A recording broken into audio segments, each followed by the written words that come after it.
এরপরে প্রশ্ন হলো, স্বামী বেনামাজি এবং মুনাফিকের যে তিনটি লক্ষণ কোরআন ও হাদিসের মধ্যে দেয়া আছে সে তার মধ্যে আছে, এখন এই স্বামীকে ছেড়ে দেওয়া যাবে কি?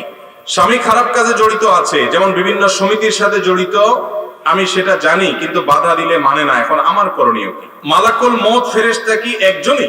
যদি তিনি একজনই হয় তাহলে একই সময় পৃথিবীর বিভিন্ন স্থান থেকে মানুষের জান কিভাবে কবজ করে? আমার বন্ধুদের মধ্যে কিছু বন্ধু আছে যারা নামাজ কালাম পড়ে এবং মাঝে মধ্যে মেয়েদের খারাপ মেসেজ করে থাকে, সবার জন্য নসিহা করবেন প্লিজ। এরপরে প্রশ্ন হলো, আত্মীয়তার সম্পর্ক ছিন্নকারী জান্নাতে প্রবেশ করতে পারবে না, এখানে কাদেরকে আত্মীয় বলা হয়েছে? আত্মীয় লিস্টে কারা আছেন দয়া করে জানালে উপকৃত হতাম। আমি 5 ওয়াক্ত সালাত আদায় করি, কিন্তু আমি গোপন গুনাহের কাজে আসক্ত। আমি আমার কাজের জন্য অনুতপ্ত হয়ে তওবা করি, কিন্তু আমি পুনরায় সেই গুনাহের কাজে লিপ্ত হয়ে পড়ি, এক্ষেত্রে আমার তওবা কি কবুল হয়? না হলে এর থেকে পরিত্রাণের উপায় কি? এরপরে প্রশ্ন হলো, আমার আব্বা যৌবনে পদার্পণ করার পর প্রথম 2-4 বছর নামাজ আদায় করেন নাই, এখন তিনি বৃদ্ধ, বয়স প্রায় 70, এমত অবস্থায় এত নামাজ কাজা আদায় করার উপায় নাই, ফিদিয়া আদায় করাও সম্ভব নয়, এমত অবস্থা উপায় কি দয়া করে জানাবেন। বাচ্চা ভূমিষ্ঠ হওয়ার পর সে আতুর চুল কাটা হয়, যে আতুর চুল কাটা হয় এটা না কাটলে গুনাহ হবে কিনা? অনেকে বলে আতুর চুল না কাটলে গুনাহ হবে। হাতে সালাত আদায়ের সময় কাতারের মাঝে কতটুকু ফাঁকা রাখা উচিত? ইমাম সাহেব সালাম ফেরানোর পর তার সাথে দুহাত তুলে মোনাজাত করব নাকি তাসবিহ তাহলিল পড়ব? এরপরে প্রশ্ন হলো, আমি নিয়মিত 5 ওয়াক্ত সালাত আদায় করতাম, কিন্তু একদিন ফজরের নামাজের সময় শরীরে কাঁপুনি দিয়ে উঠে, এরপর থেকে সবসময় নামাজের সময় শরীরের কাঁপুনি দেয়, এ কারণে আমি নামাজ ও অন্যান্য ইবাদত করতে পারি না। এই বিষয়ে আমি অনেক চিকিৎসক দেখিয়েছি, কিন্তু অবস্থার কোনো পরিবর্তন হয় না, আমার করণীয় কি?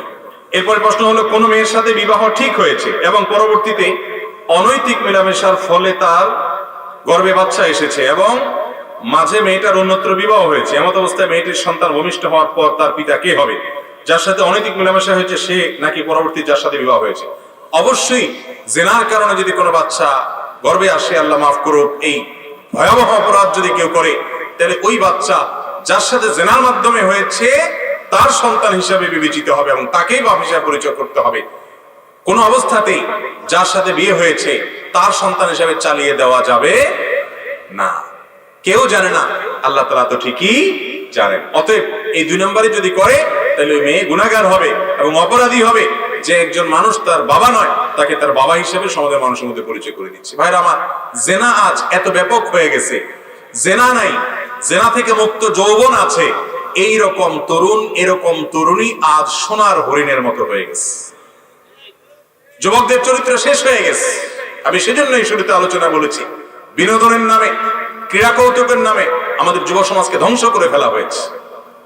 এই জন্যই হালাল হারাম বাজ বিচার যারা করে চলে তারা পবিত্র থাকে, তারা ভালো থাকে, তারা নিরাপদ থাকে, তারা সুখে থাকে। বিধায় এই ধরনের হারাম কাজ থেকে আল্লাহ আমাদেরকে বেঁচে থাকার তৌফিক দান করুন সবাইকে। আমি 5 ওয়াক্ত সালাত আদায় করি, কিন্তু আমি গোপন গুনাহের কাজে আসক্ত। আমি আমার কাজের জন্য অনুতপ্ত হয়ে তওবা করি, কিন্তু আমি পুনরায় সেই গুনাহের কাজে লিপ্ত হয়ে পড়ি, এক্ষেত্রে আমার তওবা কি কবুল হয়? না হলে এর থেকে পরিত্রাণের উপায় কি? গোপন গুনাহের সাথে আমাদের অনেক তরুণ ভাইরা জড়িত, সম্পৃক্ত। এই গুনাহ থেকে বাঁচার জন্য আমি কয়েকটা পরামর্শ সব সময় দেই। এর ভিতরে সবচেয়ে বড় সমাধান, মৌলিক সমাধান, যেটা অনেক সময় ভুলে যাই, আমি সেটা শুরুতে বলি, সেটা হলো বিয়ে করা। বিয়ে করার চাইতে কুইক এবং কার্যকর কোনো সমাধান নাই।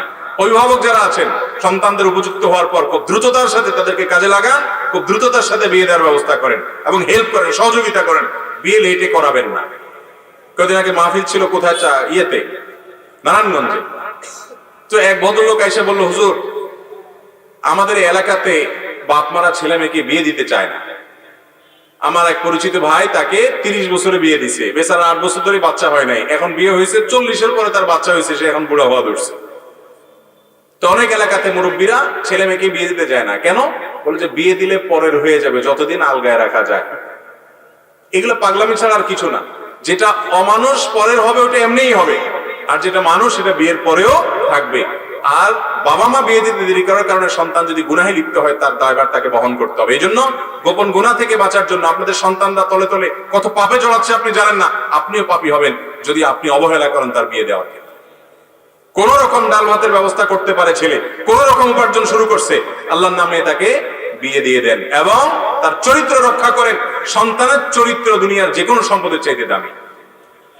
অনেক বাপ মার কাছে চরিত্রের দাম নাই, শুধু পয়সার দামটা আছে তাদের কাছে, আছে না নাই?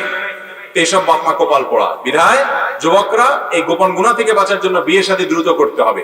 আর দ্বিতীয়ত যে কাজ করতে হবে তা হলো যথাসম্ভব স্মার্টফোন ত্যাগ করতে হবে। 4 মাস 6 মাসের জন্য এই ফোন বিক্রি করে ফেলান, একটা বাটনওয়ালা ফোন নেন, সিম লাগান, কোন রকম চলে, নেট ছাড়া বাঁচবেন, কিচ্ছু হবে না। মনে হয় যে হায় হায়, বলে কি হুজুর ফেসবুক ইউটিউব ছাড়া জীবন রক্ষা হবে? মরেই তো যাব, মরবেন না। করে দেখেন, হিম্মত করেন, সাহস করেন, সব সহজ হবে। 3-4 মাস এভাবে করেন, দেখবেন সহজ হবে ইনশাআল্লাহ। তওবা করার পরও যদি না করতে পারেন, আল্লাহ রাব্বুল আলামিনের কাছে মাপ চান যে আল্লাহ, লক্ষণ ভালো না যে তওবার পরে তওবা ভঙ্গ হয়ে যাচ্ছে, কিন্তু নিরাশ হবেন না, আশা হারাবেন না। আল্লাহ যে আপনাকে অনুতপ্ততা দিবেন, আপনার ভিতরে অপরাধ বোধ জাগ্রত হচ্ছে, খারাপ কাজ করছেন এটা যে বুঝতে পারছেন, এটাও একটা ভালো লক্ষণ। আল্লাহ তাআলা একসময় ছাড়ার তৌফিক দিবেই দিবে ইনশাআল্লাহ। বাচ্চা ভূমিষ্ঠ হওয়ার পর সে আতুর চুল কাটা হয়, যে আতুর চুল কাটা হয় এটা না কাটলে গুনাহ হবে কিনা? অনেকে বলে আতুর চুল না কাটলে গুনাহ হবে, বিষয়টা কি আদৌ সত্য কিনা? বাচ্চা জন্মের পর 7ম দিনে তার মাথার চুলগুলো চেঁচে সেই চুলের ওজন সমপরিমাণ স্বর্ণ অথবা রূপা দান করা মুস্তাহাব, বিভিন্ন হাদিস দ্বারা প্রমাণিত। তো চুলের ওজন পরিমাণ স্বর্ণ দান করলে কত টাকা হবে আমি জানি না, তবে রূপা আমি আমার ছেলের সময় করেছিলাম 30-35 টাকা হয়। আমি ওজন দিয়ে দেখছিলাম যে কতটুকু হয়, এটা এই পরিমাণ ওজনের রূপা বাজার দাম কত, খুব সামান্য। কারণ বাচ্চার মাথায়, নতুন ভূমিষ্ঠ বাচ্চার মাথায় চুলই থাকে কয়টা, তো এটা আনুমানিক ওজন করে বা ওজন ছাড়াও আনুমানিক ওজন ধরে ওই স্বর্ণ বা রূপার মূল্য, টাকা পয়সা হলে স্বর্ণের হিসাবে দিবেন, গরিব হলে রূপার হিসাবে দিবেন, টাকা আল্লাহর রাস্তায় দান করে দিবেন 7ম দিনে। তাহলে মাথার চুল চাচাটা সুন্নাহ। এবং এটা যদি কেউ না করতে পারে কোনো অসুবিধা নাই। বিশেষ করে প্রবাসে আমাদের অনেক ভাইরা আছেন, হাসপাতালে ছেলে মিলে হয়, সেসব দেশে ডাক্তাররা বাচ্চাদের চুলে হাত দিতে দেয় না দীর্ঘদিন পর্যন্ত, বলে যে বাচ্চার জন্য ক্ষতি হবে, ঠান্ডা লাগবে, হানতান। তো যদি কেউ না কাটতে পারেন তাতে কোনো গুনাহ হবে না, কিন্তু কাটাটা এই দিনে সুন্নাহ এবং ভালো সওয়াবের কথা। 2023 সালে দুর্ভিক্ষ হবে কিনা, কোরআন হাদিসের আলোকে কি বলে এবং সমাধান কি? কোন সালে দুর্ভিক্ষ হবে, কোন সালে কি হবে, এরকম সাল গণনা করে করে কোরআন হাদিসে বলা হয় নাই। তবে দুর্ভিক্ষ পৃথিবীতে বিভিন্ন সময় হয়েছে, হবে। নবী করিম সাল্লাল্লাহু আলাইহি ওয়াসাল্লামের জীবদ্দশাতেও সাহাবীদের মধ্যেও দুর্ভিক্ষ হয়েছে। তবে ইমাম মাহদী আগমনের আগে কয়েক বছর পৃথিবী জুড়ে দুর্ভিক্ষ দেখা দিবে, এরকম কথা বিভিন্ন হাদিস থেকে জানা যায়। অতএব সাল ঠিক করে বলা যাবে না যে এই সালই দুর্ভিক্ষ হবে, হাদিসে বা কোরআনে বলা আছে, এরকম কোন কথা পরিষ্কার করে আলাদা করে কোরআনে কোথাও এভাবে বলা নাই। ঘুরায় ঘেরায় এগুলো অনেকে আপনার কোরআন বা হাদিসের বিভিন্ন বর্ণনা থেকে ওনারা আবিষ্কার বা প্রমাণ করার চেষ্টা করেন মাত্র, এটা তাদের গবেষণা মাত্র। কোরআন হাদিস থেকে ডাইরেক্ট এরকম কোনো কথা বলা নাই। এরপরে প্রশ্ন হলো, আমি নিয়মিত 5 ওয়াক্ত সালাত আদায় করতাম, কিন্তু একদিন ফজরের নামাজের সময় শরীরে কাঁপুনি দিয়ে উঠে, এরপর থেকে সবসময় নামাজের সময় শরীরের কাঁপুনি দেয়। এই কারণে আমি নামাজ ও অন্যান্য ইবাদত করতে পারি না। এই বিষয়ে আমি অনেক চিকিৎসক দেখিয়েছি, কিন্তু অবস্থার কোনো পরিবর্তন হয় না। আমার করণীয় কি? এটা বেশিরভাগ সম্ভাবনা হলো ব্ল্যাক ম্যাজিক বা দুষ্ট জিনের ভয়ঙ্কর কোনো উপদ্রবের কারণে হতে পারে। এরকম হয়েছে কিনা সেজন্য কোরআন এবং হাদিসের আলোকে যারা ঝাড়ফুঁক করেন সে সমস্ত রাকিদের শরণাপন্ন হতে হবে। রাকিদের ঝাড়ফুঁকের মাধ্যমে এই ধরনের রোগী খুব দ্রুত শনাক্ত হয়ে যায়। আমি এরকম এক রোগী দেখেছি যে তিনি আজান শুরু হয়ে গেলে পাগলের মতো ছুটাছুটি করতে থাকেন এবং তার শরীরটা লোহার মতো শক্ত হয়ে যায়, টাইট হয়ে যায়, টিপ দিলেও আঙ্গুল ঢুকে না। আমার বাসায় আসছে একবার, ভয়ঙ্কর অবস্থা। উনি প্রবাসী ছিলেন মিডল ইস্টে, সেখান থেকে আসছে। তো আমি এক রাকির সাথে যোগাযোগ করে দিছি, কারণ আমি নিজে রুকিয়া করি না, জানি না। এই সম্পর্কে যারা এক্সপার্ট আছে 2-4 জনকে চিনি, তাদের ঠিকানা দিয়ে দিছি তাদের সাথে যোগাযোগ করার জন্য। এরকম দুষ্ট জিন বা ব্ল্যাক ম্যাজিকের কারণে, দুষ্ট জিন উপদ্রবের কারণে এরকম অস্বাভাবিক ধরনের সমস্যা অনেক সময় তৈরি হয়। এগুলো থেকে আমরা যেন সবসময় নিজেরা নিরাপদ থাকতে পারি, সেজন্য আমাদের কয়েকটা কাজ করতে হবে। নাম্বার 1, সকাল সন্ধ্যার আমলগুলো নিয়মিত করবেন। আয়াতুল কুরসি, 3 কুল, বিসমিল্লাহিল্লাযী লা ইয়াদুররু মা ইসমিহি, এগুলো নিয়মিত পড়বেন সব সময়। বাসার সবাইকে শিখাবেন পড়ার জন্য। নাম্বার 2, বাসা বাড়িতে ঢোকার সময় বিসমিল্লাহ বলে ঢুকবেন, খাওয়ার সময় বিসমিল্লাহ বলে খাবেন, ওয়াশরুমে যাওয়ার সময় বিসমিল্লাহ যাবেন। ওয়াশরুমে শয়তান থাকে, দুষ্ট জিনের ঠিকানা হলো ওয়াশরুম, নোংরা জায়গা, নাপাক জায়গা। এখানে ঢোকার সময় বিসমিল্লাহ বলে ঢুকবেন, বের হওয়ার সময় দোয়া পড়বেন এবং ওয়াশরুমের দরজা বন্ধ করে রাখবেন। বাসা যেই ঢুকবে বিসমিল্লাহ ছাড়া কেউ ঢুকবে না। বিসমিল্লাহ ছাড়া ঢুকলে হাদিসে আসছে শয়তান সাথে ঢুকে, বিসমিল্লাহ বললে আর শয়তান ঢুকতে পারে না। তো এরকম অনেকগুলো আমল আছে, এগুলো যদি নিয়মিত করা যায়, বিশেষ করে সকাল সন্ধ্যার আমল আর যে বিসমিল্লাহর আমল, যেটা বাসায় ঢোকার সময়, খাওয়ার সময় এবং ওয়ার সময়ের কথা বললাম, বাসায় কোনো ছবি ইত্যাদি টাঙিয়ে রাখবেন না এবং মিউজিকের ব্যবহার যেন বাসায় না হয় সেটা খেয়াল রাখবেন। ইনশাআল্লাহ আল্লাহ তাআলা হেফাজতে রাখবেন। বিশেষ করে সূরা ইখলাস, সূরা ফালাক, সূরা নাস তিনবার রাত্রে শোয়ার সময় পড়ে শোবেন, সকাল সন্ধ্যা পড়বেন। দুষ্ট জিন থেকে এবং ব্ল্যাক ম্যাজিক থেকে আল্লাহ তাআলা হেফাজত করবেন ইনশাআল্লাহ। সূরা বাকারা এটা তেলাওয়াত করবেন, বাসায় তেলাওয়াত চালু করে রাখবেন, এর মাধ্যমেও এগুলো থেকে আল্লাহ তাআলা হেফাজতে রাখেন। স্বামী খারাপ কাজে জড়িত আছে, যেমন বিভিন্ন সমিতির সাথে জড়িত, আমি সেটা জানি কিন্তু বাধা দিলে মানে না, এখন আমার করণীয় কি? আমাদের কোন এক বোন প্রশ্ন পাঠিয়েছেন, স্বামী যদি কোনো সুদের কারবারের সাথে জড়িত হয়, কোনো হারাম লেনদেনের সাথে জড়িত হয়, তাহলে স্বামীকে তার স্ত্রী ভালোবাসা দিয়ে, মমতা দিয়ে, স্নেহ দিয়ে, আবদার দিয়ে ফিরিয়ে আনার চেষ্টা করবে। আমি প্রায় বলার চেষ্টা করি, স্বামী স্ত্রীর মধ্যকার সম্পর্কটা এরকম যে একজন আরেকজনকে ভালোবাসা দিয়ে অনেক কিছু আদায় করতে পারে। যদি একান্ত অমানুষ না হয় তাহলে সেক্ষেত্রে তাকে ভালোবাসা দিয়ে এটা আদায় করা সম্ভব। এটা চেষ্টা করতে হবে। সবকিছু তোমার জন্য উজাড় করতে চাই, প্লিজ তুমি ফিরে আসো। আর যেই স্বামী একজন দিনদার স্ত্রী পাইছে, যে স্ত্রী হারাম থেকে বাঁচতে চায়, এই স্বামীর চাইতে কপাল পোড়া স্বামী দুনিয়াতে আর কে আছে যে একজন ভালো স্ত্রী পাইছে? বেশিরভাগ স্বামীরা নষ্ট হয় বউয়ের কারণে। বউ বলে যে টাকা চাই, পয়সা চাই, শাড়ি চাই, চুড়ি চাই, স্বর্ণ চাই, গহনা চাই। এই জন্য স্বামীরা মনে না চাইলেও হারাম খায়, কারণ বউয়ের আবদার পুরা করা লাগে, চাপ আছে বাসা থেকে। আর এই ভদ্রলোকে তার স্ত্রী হারাম খেতে চায় না, কষ্টে চলতে চায়, তারপরও হারাম থেকে বাঁচতে চায়, নুন পান্তা খেয়ে থাকতে চায়, তারপরও হারাম খেতে চায় না। আর এই কপাল পোড়া সমিতিতে সুদের জন্য ঘুরে বেড়াচ্ছে। তাহলে বোঝা গেল এর চেয়ে বড় কপাল পোড়া আর নাই, যে এত বড় নিয়ামত সে ঘরে পাইছে। ওয়া খায়রু মাতা'আদ দুনিয়াল মারআতুস সালিহা, নেক এবং ভালো স্ত্রী যদি কারোর কপালে জোটে, তো দুনিয়াতে তার যত সম্পদ আছে, যত দামি কিছু আছে, এর মধ্যে সবচেয়ে মূল্যবান সম্পদ তার ঘরে আছে, আর একজন নেককার স্ত্রী আছে যে আল্লাহকে চিনে। ভাইরা আমার, এজন্য স্বামীকে স্ত্রী নসিহত করে ফিরে আনার চেষ্টা করবে, অন্যদেরকে দিয়ে বুঝাবে, প্রেসার ক্রিয়েট করবে। যদি কোনোভাবে ফেরত আনা না যায় এবং স্বামীর হালাল হারাম দুই রকম উপার্জন থাকে, তিনি চেষ্টা করবেন হালালটা তার সংসারে খরচ করার, হারামটা থেকে অ্যাভয়েড করার চেষ্টা করবেন। যদি একান্ত তার কোনো উপায় না থাকে, বাধ্য হয় হালাল হারাম মিশ্রিত দেয় স্বামী, এবং তিনি কোনোভাবে নিয়ন্ত্রণ করতে না পারেন, তিনি চেষ্টা করছেন, আল্লাহর কাছে মাফ চাচ্ছেন, এটুকুর কারণে আশা করা যায় আল্লাহ তাআলা তাকে মাফ করবেন, তার গুনাহ হবে না।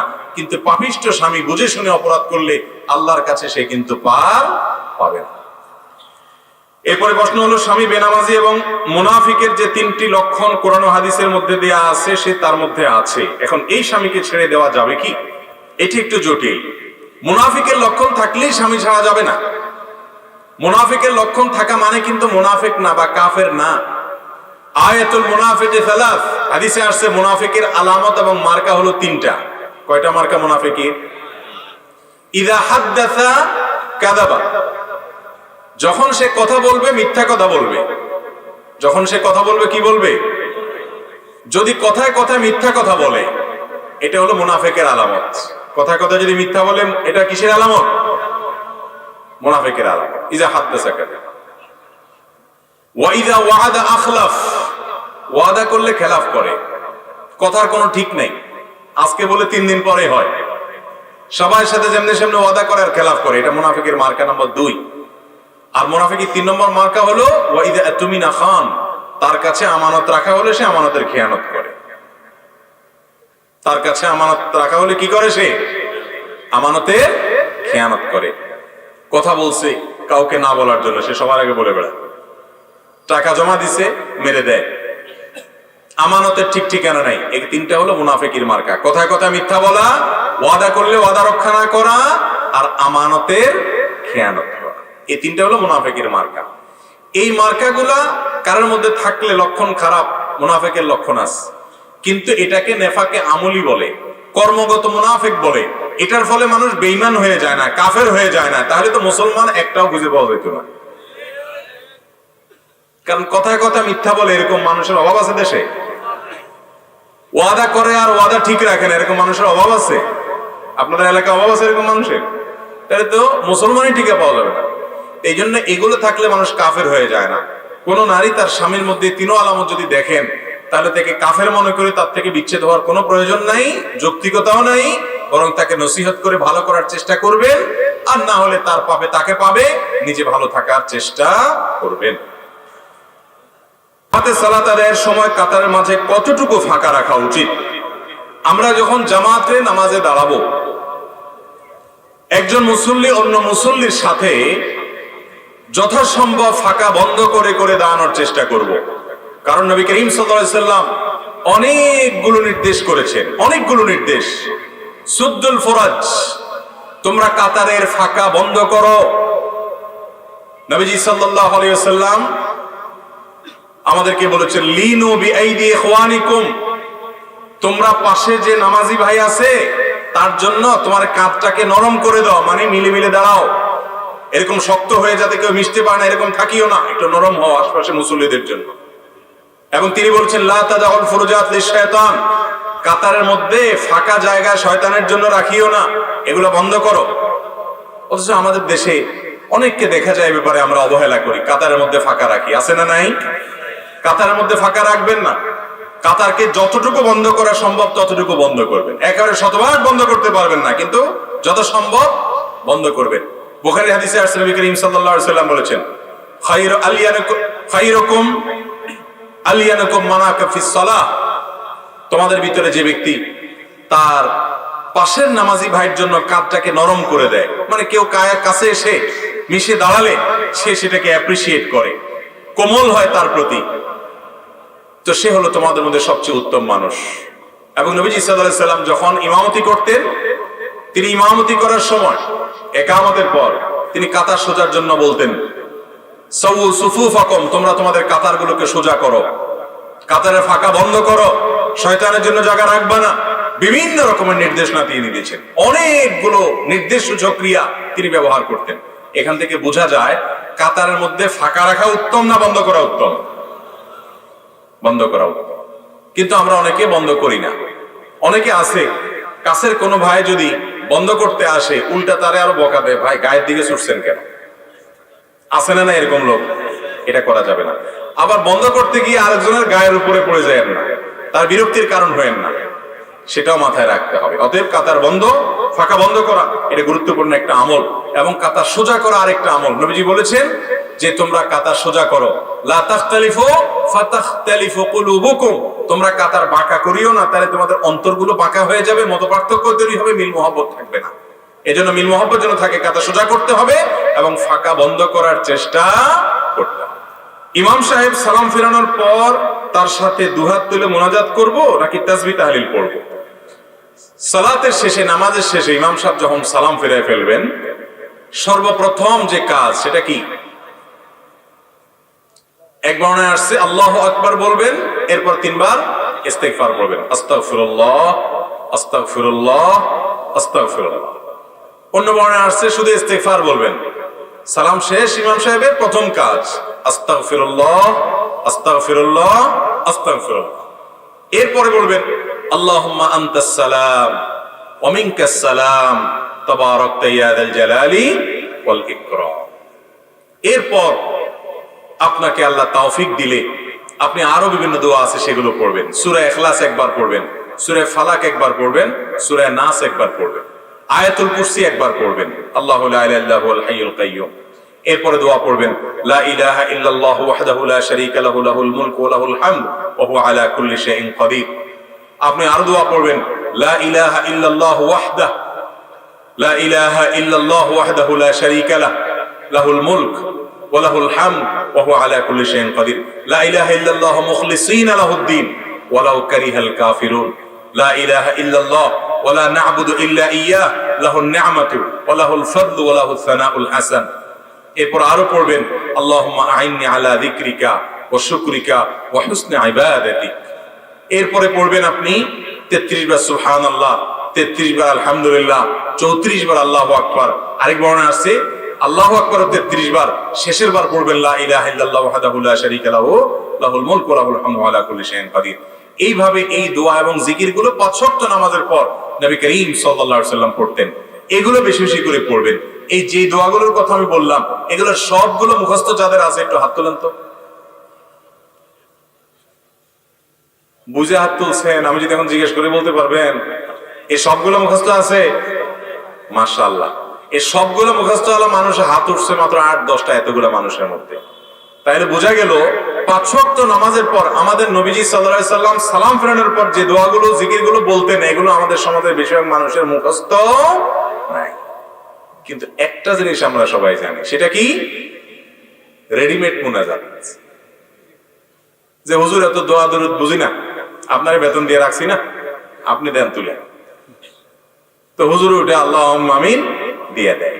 ভাইরা আমার, 5 ওয়াক্ত নামাজের পর নবী করিম সাল্লাল্লাহু আলাইহি সাল্লাম সাহাবীদের নিয়ে এভাবে সবাইকে নিয়ে সম্মিলিতভাবে এভাবে ট্র্যাডিশনাল এবং রেডিমেড মুনাজাত করতেন না। তিনি করতেন দোয়া দরুদ গুলো পড়তেন, সাহাবায়ে কেরাম সেগুলো করতেন। বহু হাদিস সে বিষয়ে বর্ণিত আছে। আর যেটা আমাদের সমাজে প্রচলিত আছে, ওরকম একটা হাদিসে পাওয়া যায় না যে নবী সাল্লাল্লাহু আলাইহি সাল্লাম 5 ওয়াক্ত নামাজের পর সাহাবীদের নিয়ে এভাবে করতেন। যদি 2-4 বারও করতেন, শত শত হাদিসে বর্ণনা আসতো, কারণ সাহাবীরা সবাই নবীজির সবকিছু বর্ণনা করতেন। নামাজের পুঙ্খানুপুঙ্খ রুকুতে তিনি শুধু সুবহান রাব্বিল আযীম পড়েন নাই, কখনো সুবহুন কুদ্দুসুন রব্বুল মালায়েকাতুর রূহ পড়েছেন।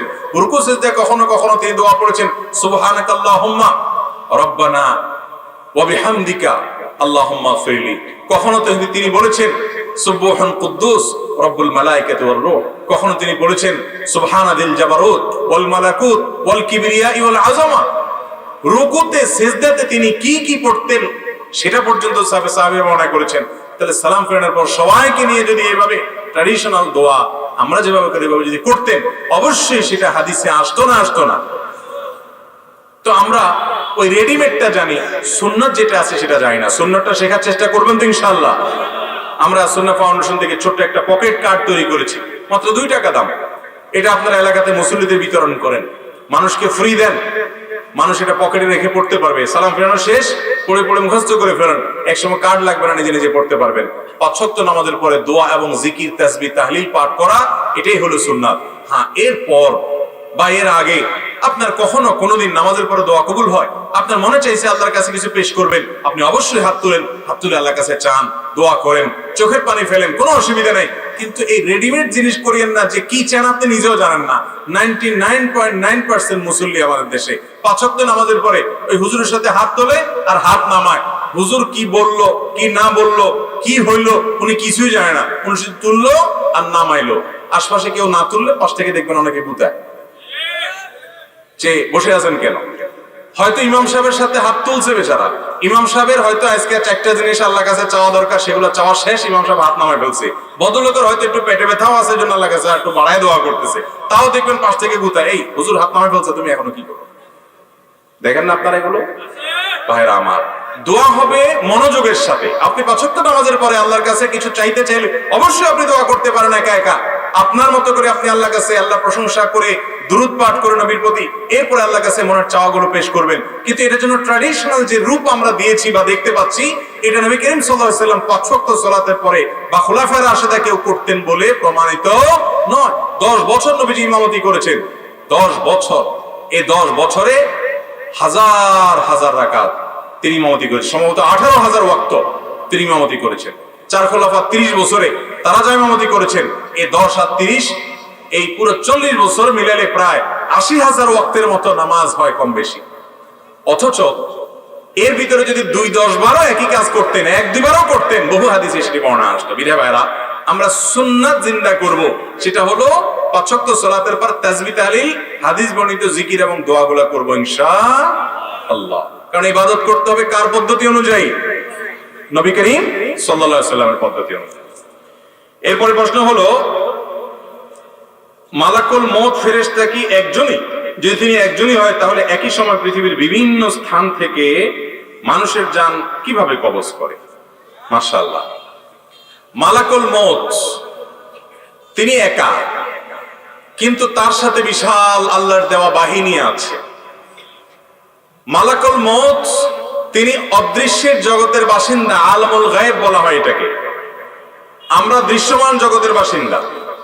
আমরা আমাদের মতো করে আল্লাহর ফেরেশতাকে তুলনা করি বা চিন্তা করি, তাহলে ভুল হবে। আল্লাহ রাব্বুল আলামিন অনেক ফেরেশতা তৈরি করেছেন, তাদের যে দক্ষতা, তাদের যে যোগ্যতা, তাদের যে কোয়ালিটি দিয়েছেন, সেগুলো আমরা আমাদের মতো করে দেখলে হবে না। জিবরিলকে আল্লাহ রাব্বুল আলামিন কতগুলো ডানা দিয়েছেন? শত শত ডানা, এবং ডানার প্রসারতা এত যে পূর্ব পশ্চিমকে পরিব্যাপ্ত করে ফেলে। আল্লাহ তাআলা দিয়েছেন না দেন নাই? তো তিনি যা পারেন আমরা তা পারি না। আমরা একা হলে যেটা পারি, ফেরেশতারা একা হলে তার চাইতে হাজারো লক্ষ কোটি বা অগণিত গুণ বেশি পারেন। তাছাড়া মালাকুল মউতের সাথে নিয়োজিত আল্লাহর অনেক ফেরেশতারা ডিউটি পালন করে, তিনি একা না, তিনি তাদের গ্রুপ লিডার। বিধায় কিভাবে সবার রূহ কবজ করে এটা নিয়ে আমার টেনশন, আপনার টেনশন না করলেও চলবে। আমার বন্ধুদের মধ্যে কিছু বন্ধু আছে যারা নামাজ কালাম পড়ে এবং মাঝে মধ্যে মেয়েদের খারাপ মেসেজ করে থাকে, সবার জন্য নসিহা করবেন প্লিজ। অনেক যুবকরা আছে এই রোগের রোগী। যুবক মানে হলো একটু দুষ্টামি, একটু বাদরামি, মেয়েদের পিছে লাগালাগি, তাদেরকে ইফটিজিং করা, তাদেরকে উত্ত্যক্ত করা, ফেসবুকে মেসেজ দেওয়া, হোয়াটসঅ্যাপে নক করা, অযথা শীষ দেওয়া, এই বদমাইশি বাদরামি বেশিরভাগ যুবকরা আজকাল করাটাকে তাদের রাইট মনে করে এটা আমার এই বয়সে করার বোধহয় অধিকার আছে। এমনকি মুরব্বীরাও এটা দেখার পরও বলে যে একটু আধটু করে। ঠিক না বেঠিক ভাইরা আমার? আরশের নিচে আল্লাহ তাআলা কিয়ামতের ভয়াবহতম দিনে যাদেরকে ছায়া দিবেন, আশ্রয় দিবেন, তাদের মধ্যে এক শ্রেণীর লোক থাকবে যুবক। তারা কোন যুবক? যেই যুবক তার যৌবনে কোনো কালিমা লাগতে দেয় নাই, ইতিপূর্বে কখনো করে থাকলে তওবা করে নতুন করে জীবন গড়েছে, আর সে কোনো মেয়েকে ইফটিজিং করে না, কোনো মেয়ের দিকে ফিরে তাকায় না, তার ভালোবাসাকে জমাইতে থাকে, জমাইতে থাকে, জমাইতে থাকে, যে রাস্তার মেয়ে, ওর জন্য আমি কেন ভালোবাসা বা আমার মনোযোগ, আমার প্রেম, আমার ভালো লাগা এগুলো ওখানে কেন নিবদ্ধ করব? এগুলো আমি সব জমা করে রাখি। কার জন্য? বৈধ বউয়ের জন্য, লিগ্যাল বউয়ের জন্য, স্ত্রীর জন্য। যদি এরকম জমায় রাখতে পারেন, বিয়ের পরে দেখবেন ভালোবাসা আঠার মতো কিরকম হয়। আর অজাগায় কুজাগায় মুখ বলায়া আল্লাহর দেয়া ভালোবাসা আবেগরে নষ্ট করবেন, এরপরে জায়গা মতো দেখবেন আর ভালোবাসা নাই, ভিতরে সব শেষ রাস্তাঘাটে। কথা কি বুঝাতে পারছি? সব যুবকরা পাগলামি করে, মাতলামি করে, বদমাইশি করে, খারাপ কাজ করে, নোংরামি করে, মেয়েদেরকে উত্ত্যক্ত করে, তাদের পিছে লাগে, চোখের জেনা করে, মনের জেনা করে, বন্ধু কয়েকজন একসাথে হলে কোনো মেয়েকে নিয়ে বাজে কল্পনা করে, আলাপ আলোচনা করে। এই হারামের ভিড়ে যুবক তুমি একটু ফেরার চেষ্টা করো। সবাই যা করে তার চাইতে ভিন্ন কিছু হওয়ার চেষ্টা করো। গড্ডালিক এবং স্রোতের তালে গা ভাসিও না ভাই। স্রোতের তালে গা ভাসার জন্য যোগ্যতার দরকার হয় না, স্রোতের বিপরীতে চলার জন্য শক্তি লাগে, যোগ্যতা লাগে। সেটা তোমার মধ্যে আছে কিনা সেই চেষ্টা করো। চেষ্টা করা যাবে না ইনশাআল্লাহ। অতএব ভাইরা আমার, যৌবনে কোনো পাগলামি নয়, কোনো মাতলামি নয়। এই চোখকে হেফাজত করব, মনকে হেফাজত করব, পড়াশোনা মনোযোগ দিবেন, বন্ধু বান্ধব ভালো বন্ধু বান্ধবের সাথে উঠা বসা করবেন, খারাপ বন্ধুর ধারে কাছেও যাবেন না। যে বন্ধু মেয়েদের পিছনে গুরুগুরু করে, মেয়েদের সাথে হারাম সম্পর্ক রাখে, অবৈধ সম্পর্ক রাখে, প্রেমের নামে জেনার সম্পর্ক জড়ায়, তাদের সাথে কোনো প্রকার বন্ধুতা রাখবেন না। ভালো বন্ধু পাওয়া সোনার হরিণ, তারপর সে সোনার হরিণ খোঁজার চেষ্টা করবেন, না পারলে একা চলবেন, তারপরেও খারাপ কোনো বন্ধুর সাথে যাবেন না। কারণ মানুষ পৃথিবীতে কেউ জন্মগতভাবে খারাপ হয় না, বেশিরভাগ মানুষ খারাপ হয় খারাপ বন্ধুর কারণে। আপনি দেখবেন না একটা মানুষও হঠাৎ করে দোকানে যায় সিগারেট কেনা খাওয়া ধরছে, একজন মানুষও দেখবেন না। প্রথম কিছু সিগারেট খোর বন্ধু দেখবেন তাদের জোটে, এই বন্ধুর সাথে কি হয়? প্রথম বন্ধুতা হয়, এরপরে এই বন্ধুর সাথে আস্তে আস্তে আস্তে আস্তে দেখে যে বন্ধু সিগারেট খায়, এরপরে গোড়াটা দিয়ে একটা টান দেয়। আছে না নাই? বল না না না না না, কার দেখ, প্রথমে এরকম ভয় লাগে, একটু কাশি আসবে, এরপর ঠিক হয়ে যাবে। এই জন্য খারাপ এবং দুষ্ট বন্ধুর সাথে থাকলে আস্তে আস্তে মানুষ কি হয়ে যায়? খারাপ হয়ে যায় নিজের অজান্তে। কোন খুনি পৃথিবীতে নিজে নিজে খুনি হয় না, খুনিদের সাথে থাকতে থাকতে কি হয়? এজন্য আপনারা যারা স্কুলে পড়েন, কলেজে পড়েন, ইউনিভার্সিটিতে পড়েন, জেনারেল লাইনে আছেন, আপনাদেরকে আমি বলি, যেই বন্ধু সে খারাপের দিকে তার প্রবণতা, এই বন্ধু থেকে বাঘের মতো পলায়ন করেন, বাঘ দেখলে যেরকম পলায়ন করেন, আর ভালো বন্ধু ৫ ওয়াক্ত নামাজ পড়ে, আল্লাহর ভয় আছে, ও খারাপ দিকে যায় না, এরকম বন্ধু যদি খুঁজে পান, মনে রাখবেন এই সমাজে এই বন্ধুর দাম কোটি কোটি টাকা। এই বন্ধুটাকে আগলে ধরে রাখেন, ওর সাথে থাকার চেষ্টা করেন, অন্তত আপনার সর্বনাশ হবে না। অসৎ সঙ্গে সর্বনাশ, আর সৎ সঙ্গে স্বর্গে বাস। অতএব ভালো বন্ধু নিয়ে চলার চেষ্টা করবো তো ইনশাআল্লাহ। এরপরে প্রশ্ন হলো, আত্মীয়তার সম্পর্ক ছিন্নকারী জান্নাতে প্রবেশ করতে পারবে না। এখানে কাদেরকে আত্মীয় বলা হয়েছে? আত্মীয় লিস্টে কারা আছেন দয়া করে জানালে উপকৃত হতাম। খুব দরকারি একটা প্রশ্ন। আত্মীয়তার সম্পর্ক রক্ষা করা সুন্নত না মুস্তাহাব? ফরজ। অনেকে জানেন না আত্মীয়তার সম্পর্ক রক্ষা করা কি ভাই? ফরজ। আত্মীয়তার সম্পর্ক ছিন্ন করা কি? হারাম। আত্মীয়তার সম্পর্ক ছিন্ন করা কি? অনেক হারাম আমরা জানি, কিন্তু এই হারামটা আমরা অনেকে জানি না। আত্মীয়র সাথে আপনি চিরতরের সম্পর্ক ছিন্ন করে ফেলছেন, কোনো যোগাযোগ নাই, একদম সম্পর্ক কাট করে ফেলছেন, আপনি হারামে লিপ্ত আছেন। এখন কথা হলো, কারা আত্মীয়? এর উত্তর হলো, যে আত্মীয়ের সাথে সম্পর্ক রক্ষা করা ফরজ, সম্পর্ক ছিন্ন করা হারাম, তারা হলো রক্ত সম্পর্কীয় আত্মীয়।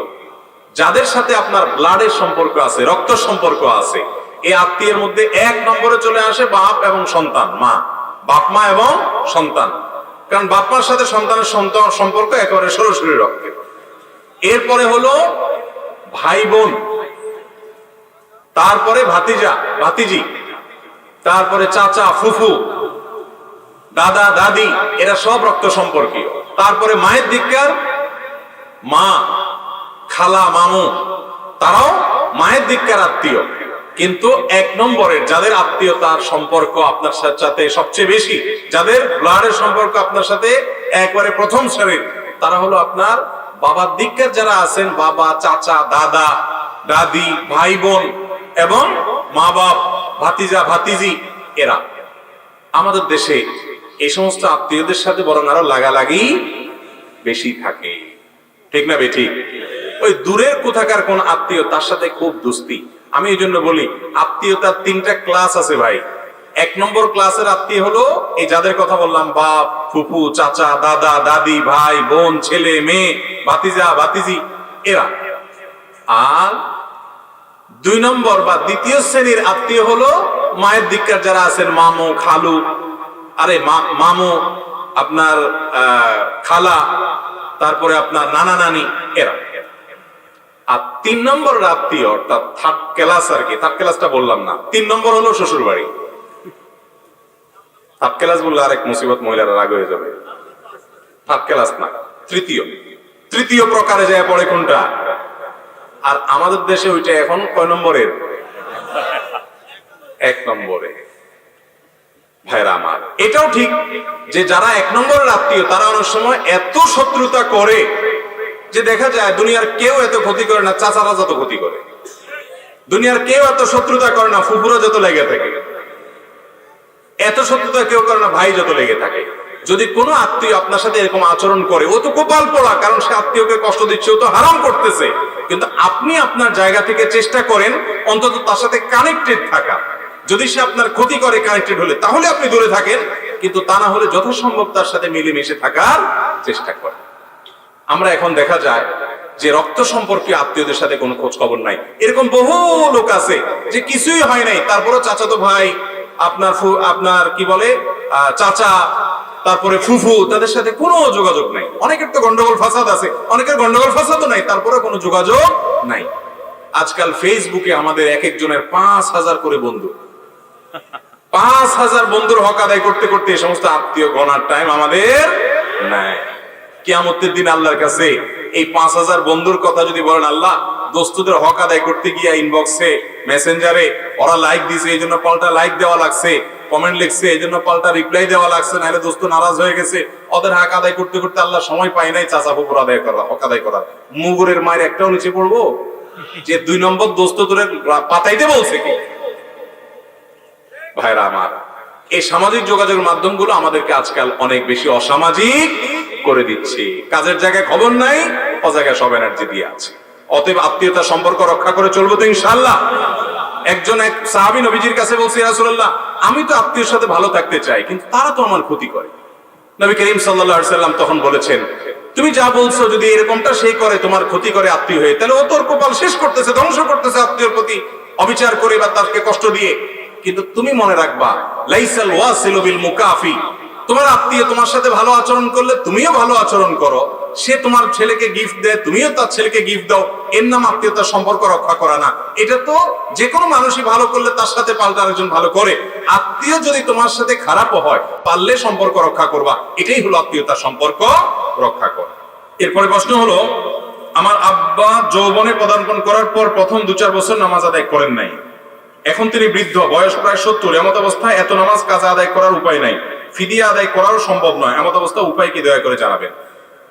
70 বেশি হয়ে গেছে, তার নামাজ আদায় করাও সম্ভব নয়, তাহলে সেক্ষেত্রে এখন আল্লাহর কাছে তিনি মাফ চাইবেন, ইস্তেগফার করবেন, ক্ষমা চাইবেন যে আল্লাহ আমার অজান্তে হয়েছে, আল্লাহ আপনি আমাকে মাফ করে দিন। আল্লাহ রাব্বুল আলামিন ক্ষমাশীল। বান্দার ভুলের কারণে অনুতপ্ত হয়ে লজ্জিত হয়ে মাফ চাইলে, ভবিষ্যতে সেটা করবে না সংকল্প করলে, ইনশাআল্লাহ আল্লাহ তাআলা কি করবেন? মাফ। ইন্নাল্লাহা ইয়াগফিরুয যুনুবা জামিআ। আমাদের অনেক যুবক ভাইরা নিরাশ হয়ে যান, এত পাপ করছি আল্লাহ আমারে মাফ করবে। আল্লাহ বলেছেন, লা তাকনাতু মির রাহমাতিল্লাহ, আল্লাহর রহমত থেকে তোমরা আশা ছাড়ি দিও না, নিরাশ হয়ো না। ইন্নাল্লাহা ইয়াগফিরুয যুনুবা জামিআ, আল্লাহ সব গুনাহ মাফ করবে। তোমাদের দরকার শুধু আল্লাহর কাছে ক্ষমা চেয়ে ফিরে আসা। ওয়া আনিবু ইলাল্লাহ ফাফিরু ইলাল্লাহ, তোমরা আল্লাহর দিকে শুধু দৌড়াও, ধাবিত হও, আল্লাহর রহমতের কোলে যাও, আল্লাহ সব মাফ করবেন ইনশাআল্লাহ।